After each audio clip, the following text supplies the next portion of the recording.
Hi everyone, कैसे हैं आप सभी। आई होप अच्छे होंगे। तो प्यारे साथियों, आज के इस वीडियो में क्लास 12th के सिलेबस को समझेंगे, मैथमेटिक्स के सिलेबस को कि इस साल बोर्ड ने हमको क्या सिलेबस जारी किया है, हमें क्या क्या पढ़ना है। तो देखिए, यूपी, एमपी, राजस्थान, छत्तीसगढ़ और झारखंड के बोर्ड में ये सब आपको पढ़ना है। तो चलिए वीडियो को बिना स्किप किए शुरू करते हैं। देखिए, हमको कुल मैथमेटिक्स में 13 चैप्टर पढ़ना है। कितना चैप्टर पढ़ना है? कुल 13 चैप्टर पढ़ना है। इसमें जो कुल चैप्टर है उनकी संख्या 13 है। इसमें जो कुछ चैप्टर हैं वो पुराने 11th मतलब पुराने क्लास 11 से रिलेटेड है और कुछ हैं जो नया है, एकदम करंट है। तो चलिए देखते हैं कौन सा नया है और कौन सा रिलेटेड है। आप चाहें तो जाकर 11th का दोहरा सकते हैं ताकि 12th में आपको पढ़ने में कोई दिक्कत ना हो। तो प्यारे साथियों, पहला चैप्टर संबंध एवं फलन है, वो 11वीं के पहला और दूसरा चैप्टर से रिलेटेड है, ठीक है। और दूसरा चैप्टर प्रतिलोम त्रिकोणमितीय फलन है, वो 11 के तीसरे चैप्टर से रिलेटेड है। जबकि वहीं आव्यूह और सारणिक है, एकदम नया चैप्टर, एकदम करंट है, नया।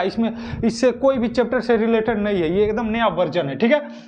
और 5वां, 6ठा, 7वां, 8वां और 9वां, ये पूरा जो चैप्टर है, ये 13वां चैप्टर, 11 का 13वां चैप्टर है, 11th का 13वां चैप्टर उससे रिलेटेड है, ठीक है। जबकि वहीं 10वां चैप्टर एकदम नया है, सदिश बीजगणित, एकदम ये नया चैप्टर, ठीक है। और 11वां चैप्टर त्रिमीय निर्देशांक ज्यामिति, 3D निर्देशांक ज्यामिति, वे क्लास 11th के 12वें चैप्टर से रिलेटेड है और नया भी है, 12वां का कुछ पोर्शन इसमें है, ठीक है।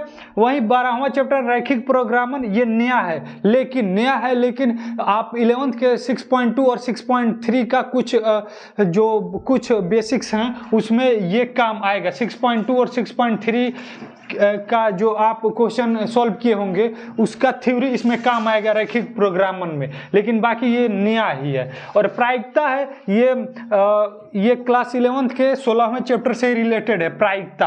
देखिए, तो इस प्रकार कुछ चैप्टर नया है और कुछ चैप्टर पुराने वाले बुक से यानी 11th के बुक से रिलेटेड है, 11th के सिलेबस से रिलेटेड है। वहीं देखिए, पहला और दूसरा चैप्टर से बोर्ड एग्जाम में 10 नंबर का क्वेश्चन पूछेगा।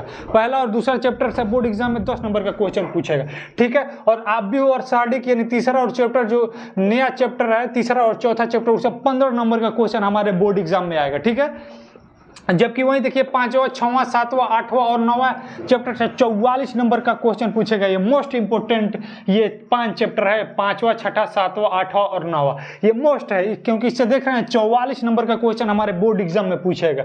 जबकि देखिए, ये 13वां, 10 और 11 चैप्टर से 18 अंक का क्वेश्चन पूछेगा हमारे बोर्ड एग्जाम में। और रैखिक प्रोग्रामन से 5 अंक का और प्रायिकता से 8 अंक का क्वेश्चन हमारे बोर्ड एग्जाम में पूछेगा। तो इस प्रकार हम समझ गए कि हमको क्लास 12th में कुल 13 चैप्टर पढ़ना है और इस 13 चैप्टर में कुछ हैं जो नया है, एकदम नया, और कुछ चैप्टर हैं जो 11th के सिलेबस से मैच करते हैं, ठीक, कुछ उससे रिलेटेड हैं। और किस अंक से कितना अंक पूछेगा, किस चैप्टर से कितने अंक का क्वेश्चन पूछेगा हमको बोर्ड एग्जाम में, ये भी यहाँ पे मेंशन है। तो आप इसका स्क्रीनशॉट ले लीजिएगा और अपने नोट्स के पहले पेज पे इसको ड्रॉ कीजिएगा। कुल 100 नंबर का क्वेश्चन पेपर हमारा आएगा। तो टारगेट रहे कि अधिक से अधिक नंबर लाने का हम प्रयास करें, ठीक है। वीडियो अच्छा लगे तो वीडियो को लाइक करके दोस्तों के पास शेयर कर दे। Thank you.